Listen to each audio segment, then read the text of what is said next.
औज़ुबिल्लाहि मिनश्शैतानिर्रजीम बिस्मिल्लाहिर्रहमानिर्रहीम अस्सलामु अलैकुम। आप लोगों से मैं यहाँ पे कूफ़ा में नजफ़ में आऊँ और मस्जिद कूफ़ा के बारे में शेयर ना करूँ, ऐसा कैसे हो सकता है। मैं अभी इस टाइम जिस जगह मौजूद हूँ, ये दुनिया की, बल्कि कह सकते हैं कि कायनात की थर्ड नंबर पे सबसे आला व अफजल तरीन मस्जिद है। मस्जिद खाना काबा के बाद, मस्जिद नबी के बाद तीसरे नंबर पे मस्जिद कूफ़ा जो है, इसका वो दर्जा, वो रुतबा है कि ये तीसरे नंबर पे सबसे आला व अफजल मस्जिद है। यहाँ पे बेशतर अम्बिया सल्लल्लाहु अलैहि वसल्लम ने यहाँ पे बेसिकली नमाज जो है वो अदा की है या किसी तरह क़याम किया है। और क्या ही खूबसूरत मस्जिद है। मैं आपको यहाँ के मंज़र दिखाता हूँ इससे पहले कि मगरिब हो जाए। मैं आपको कुछ जगहें दिखाना चाहूँगा और कुछ यहाँ की मस्जिद कूफ़ा की जो है वो मंज़र दिखाना चाहूँगा, ताकि आप लोग भी उसकी ज़ियारत कर सकें। सबसे पहले आप ये देखें कि ये माशाल्लाह सहन मस्जिद कूफ़ा है। क्या ही खूबसूरत और क्या ही, आप देखेंगे कुशादा सहन है ये मस्जिद कूफ़ा का। ठीक है, अब मैं आपको दिखाता हूँ कि यहाँ पे कई ऐसी जगहें और मुकामात हैं जहाँ पे दो दो रकत नमाज भी अदा करनी है नफिल। और कई ऐसे मुकामात हैं कि जहाँ पे कुछ डिफरेंट प्रॉफिट्स और डिफरेंट जो हैं हमारे जो औलिया गुज़रे हैं, उनके नाम से मंसूब किए गए हैं, क्योंकि उन्होंने यहाँ पे इबादतें की हैं। तो मैं आपको पहले दिखाता हूँ। पहले तो आप सबसे पहले ये देखें कि खूबसूरत तरीन ये दो मीनारात आपको नज़र आ रहे होंगे। अच्छा, साथ साथ आपको बताऊं कि इसी मस्जिद के अहाते में जो है आप ये देखें कि एक रोज़ा भी है, और ये रोज़ा है सफ़ीर इमाम हुसैन इब्न अली हज़रत मुस्लिम बिन अकील का, जो कि इमाम हुसैन का मैसेज लेके कूफ़ा गए थे। और इनको वाक़या करबला के सबसे पहले शहीद का भी दर्जा एक तरह से दिया जा सकता है, क्योंकि इनको वाक़या करबला से कुछ अरसे पहले, यानी कि कुछ दिनों पहले ही जो है शहीद कर दिया गया था। अच्छा, मस्जिद कूफ़ा की कुछ और फ़जीलतें अगर आपको बताऊं, तो ये मस्जिद कूफ़ा वो मस्जिद है कि जहाँ से मौला अली इब्न अबी तालिब ने अपनी 4 साल की खिलाफत जो है वो यहाँ से बैठ के उन्होंने चलाई है। यानी कि यहीं पे बैठ के वो खिलाफत गवर्नमेंट के लीडरशिप के डिसीजंस भी लेते थे, यहीं पे बैठ के जो है वो अपनी अदालत भी लगाते थे, और यहीं से बैठ के जो है वो पूरे इस्लाम को जो है वो उसको लीड कर रहे थे। अब ये देखें कि जैसे ही आपने बाबुल शाबान से आप जैसे ही एंटर हुए मस्जिद के अंदर, मैं आपको दिखाता हूँ, ये मुकाम नबी अल्लाह इब्राहीम अलैहिस्सलाम है। यानी कि यहाँ पे हज़रत इब्राहीम अलैहिस्सलाम ने नमाज़ अदा की थी। इस मुकाम को उन्होंने यहाँ पे 2 रकत जो है, दो दो रकत करके 4 रकत नमाज नफिल जो है वो पढ़नी चाहिए। अब मैं अंदर की तरफ चल रहा हूँ और आपको डिफरेंट मुकामात की जितनी हो सकी आपको ज़्यारत ज़रूर कराऊँगा इंशाल्लाह।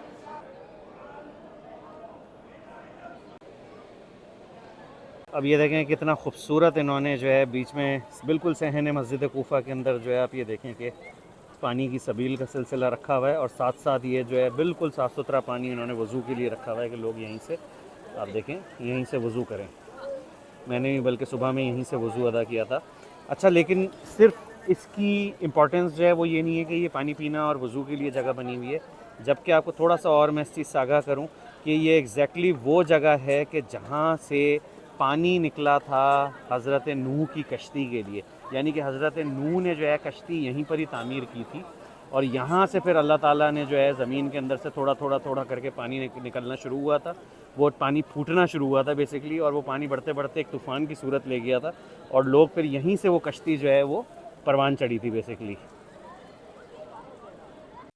ये बाब रहमत से आप अगर आप अंदर की तरफ आते हैं, तो यहाँ पे मैं आपको दिखाता हूँ कि एक और मुकाम है। उस मुकाम का नाम जो हज़रत अली जो हैं जब अपनी अदालत लगाते थे, यानी कि गवर्नमेंट के अदल से रिलेटेड जो के फैसले होते थे, जो कोर्ट उनका लगता था बेसिकली उस दौर में, आपको पता है कि कोई हाई कोर्ट, कोई सुप्रीम कोर्ट, कोई प्रोविंशियल कोर्ट तो होता नहीं था।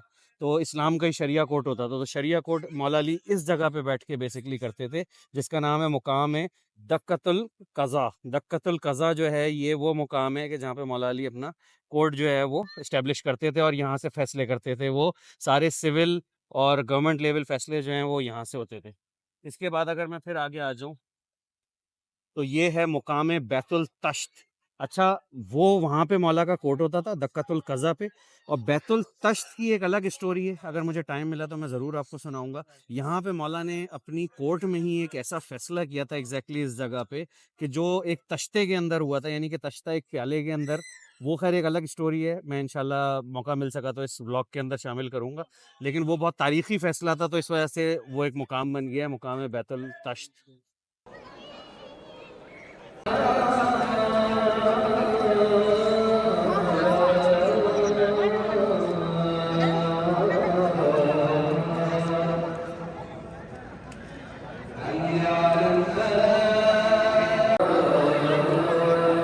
अल्हम्दुलिल्लाह अल्हम्दुलिल्लाह, अभी अभी हमने मगरिब और इशा की नमाज़ जो है वो अदा की है, मगरिबैन अदा की है। और क्या ही पाक दिन है, 22 रजब का महीना, मौला अली अमीरुल मोमिनीन की विलादत का महीना।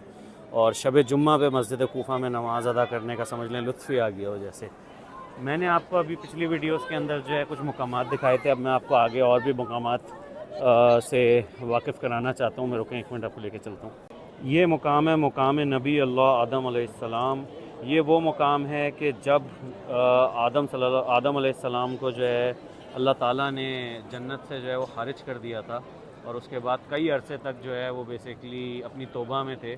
तो इस मुकाम पर जो है उन्हें हज़रत जिब्राईल अलैहिस्सलाम बेसिकली मिले थे, और उन्होंने अपनी तौबा का मैसेज अल्लाह ताला को पहुंचाया था, और उनकी तौबा यहाँ पे कबूल की गई थी।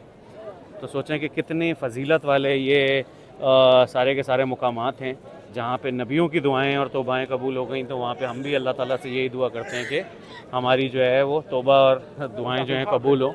इसी तरह मैं आपको दिखाता हूँ कि ये एक और मुकाम है। ये एक मिनट रुकिए, मैं आपको ये मुकाम दिखाता हूँ। मुकाम है जिब्राईल अलैहिस्सलाम। ये वो मुकाम है जहाँ पे हज़रत जिब्राईल आए थे, और वहाँ पे उन्होंने कलाम किया था हज़रत आदम से, और उनको उनकी तौबा जो है वो कबूल हुई थी। मगरिब का देखें मंज़र हो गया है, कितनी खूबसूरत जो है ये सहन मस्जिद कोफ़ा, और पूरी मस्जिद कोफ़ा आप देखेंगे कितनी खूबसूरत लग रही है इस टाइम। एक और आपको बहुत ही खूबसूरत तबर्रुक यहाँ पे मैं दिखाता हूँ कि देखें ये सन डायल जो है, सा शमसिया जो लिखा हुआ है सन डायल, यहाँ पे एक नस्ब हुआ हुआ है। ये मौला अली अमीरुल मोमिनीन अली इब्न अबी तालिब ने अपने दौर में यहाँ पे नस्ब किया था। और ये टाइम देखने के लिए सूरज की रोशनी से, उस दौर में टाइम देखने के लिए जो है वक्त मालूम करने के लिए ये लगाया गया था। सबसे बड़ी इसकी फ़जीलत यह है कि ये वही पत्थर नस्ब हुआ हुआ है जो मौला अमीरुल मोमिनीन अली इब्न अबी तालिब ने अपने हाथों से नस्ब किया था। ये देखिए, बाबुल अश्तर से मैं अब एंटर हो रहा हूँ रोज़े की तरफ। ये जो रोज़ा मैंने आपको दिखाया था, ये रोज़ा है हज़रत मुस्लिम बिन अकील का है, सफ़ीर इमाम हुसैन इब्न अली, और करबला के कहा जा सकता है कि पहले शहीद, जो कि इमाम हुसैन का मैसेज लेके कूफे वालों के पास आए थे। मैं जैसे ही सहन के इस तरफ आ गया हूँ तो आप देखें कि ये दूसरा सहन है। यहाँ पे मेरे लेफ़्ट हैंड पे जो है वो हज़रत हानी बिन अरवा का रोज़ा है, और मेरे राइट हैंड पे जो है वो है हज़रत मुस्लिम बिन अकील का। जिन लोगों को हिस्ट्री से मोहब्बत है उनको मैं सजेस्ट करूंगा कि वो एक पूरी डॉक्यूमेंट्री सीरीज़ है, डॉक्यूमेंट्री तो नहीं एक सीरीज़ है पूरी, मुख्तार नामे के नाम से। वो देखें तो इन शख्सियतों के बारे में आपको और इल्म होगा। हानी बिन अरमा वो थे कि जिन्होंने नुसरत की इमाम हुसैन की, और जिन्होंने सपोर्ट किया हज़रत मुस्लिम बिन अकील को उस दौर में, पनाह दी उन्हें अपने घर में। अब जो है मैं जा रहा हूँ, अस्सलाम अलैका या मुस्लिम बिन अकील या सफ़ीर इमाम हुसैन या बरदर हुसैन। हज़रत मुस्लिम बिन अकील जो हैं वो कज़न भी थे इमाम हुसैन इब्न अली के। अस्सलाम अलैका या मुस्लिम बिन अकील। जनाब अबू तालिब जो कि मौला अली के वालिद थे, उनके फ़र्जंद थे अकील, और हज़रत मुस्लिम बिन अकील उनके फ़र्जंद थे। इमाम हुसैन के कज़न भी थे ये आप देख सकते हैं माशाल्लाह इनकी रोज़े की ज़री कितनी खूबसूरत है। मैं आपको रोज़े के अंदर के जो है वो यानी कि कब्र मुबारक के मंज़र इस टाइम दिखा रहा हूँ। अच्छा, बिल्कुल इनके बराबर में ही मरकद है, कब्र मुबारक है अल मुख्तार अल सकफ़ी की। मुख्तार नामा जो है वो बेसिकली इन्हीं के नाम पे पूरी एक डॉक्यूमेंट्री सीरीज़ बनी है। ये इस टाइम फ़िलहाल इन्होंने बंद किया हुआ है, सिर्फ ये बैकड्रॉप लगाया हुआ है ज़ियारत करने के लिए, और इसके पीछे जो है वो असल ज़री है। इस टाइम इन्होंने क्लोज़ किया हुआ है रेनोवेशन के पर्पज़ के लिए। यहाँ पर बल्कि लिखा हुआ भी है, अगर फारसी में आप देखें, तामीरात बस्ता अस्त मकसद कि इस टाइम तामीरात हो रही है। हज़रत मुख्तार सकफ़ी वो शख्सियत हैं कि जिन्होंने करबला का जो है वो रिवेंज लिया और चुन चुन के फ़ौज शाम के जो सारे के सारे ज़ालिम थे उनको जहन्नुम विसाल किया। ये पूरा कोर्टयार्ड है मस्जिद कूफा का। यहाँ से देखें कितनी ग्रैंड मस्जिद है ये। अच्छा, मस्जिद कूफा की ये दीवार है, हम बाहर आ चुके हैं। मस्जिद कूफा की दीवार है, इसके बिल्कुल बराबर में मैं आपको दिखाता हूँ कि इस टाइम मैं बैत अली में खड़ा हूँ और ये बैत अली जो है मौला अमीरुल मोमिनीन अली इब्न अबी तालिब का घर है। इन्होंने जो 4 साढ़े 4 साल अपनी हुकूमत जो है कूफा से की तो इस घर में वो क़याम पज़ीर थे। इससे ज़्यादा आपको एक चीज़ मैं जो इस टाइम दिखाना चाहता हूँ वो आपको शायद इन जालियों से थोड़ा बहुत नज़र आ जाए। आप ये देखें कि ये खंडरात आपको नज़र आ रहे होंगे, ये मट्टी, ये ईंटों के जो खंडरात हैं, ये एग्जैक्टली 1400 साल पुराने, बल्कि उससे भी ज़्यादा ये खंडरात हैं। अगर शायद मेरा कैमरा जो है वो थोड़ा बहुत आपको दिखा सके। इस जगह को कहते हैं दारुल अम्मारा। दारुल अम्मारा वो महल था जहाँ पे यजीद इब्न माविया ने अपने गवर्नर इब्न ज़ियाद को, अब्दुल्ला इब्न ज़ियाद को तैनात किया था कि जाओ और जाकर जो है ना ये पूरा करबला का जो समझ लें कि एक मसैकर था, इसको लीड करें।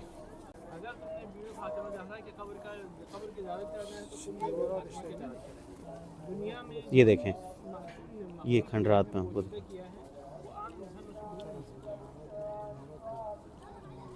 ये आप देखें कि ये मस्जिद कूफा है, ये मस्जिद कूफा की दीवार है और इसके बराबर में ही दारुल अमारा होता था, यानी कि वो महल जहाँ से यजीद ने पूरे इस करबला वाली जो ट्रेजेडी है उसको लीड किया अपने गवर्नर अब्दुल्ला इब्न ज़ियाद के थ्रू। ये देखें, ये खंडरात, ये दारुल अमारा की बाकियात हैं, खंडरात हैं जो मौजूद हैं।